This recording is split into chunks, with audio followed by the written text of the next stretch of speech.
Renunciar a emprendre per assegurar uns ingressos i foragitar la incertesa és el que vaig fer l'any 2008.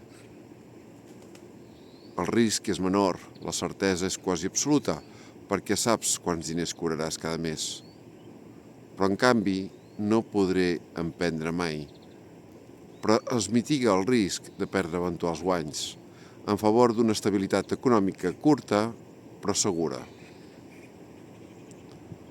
Quan hi penses, és com una tarifa plana. Ara que tota empresa prefereix cobrar mensualment per un servei, en comptes de vendre'l una sola vegada. La pensió és semblant a una renda universal bàsica.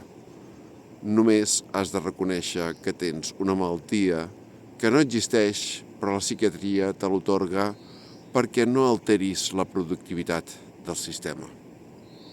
I així van les coses.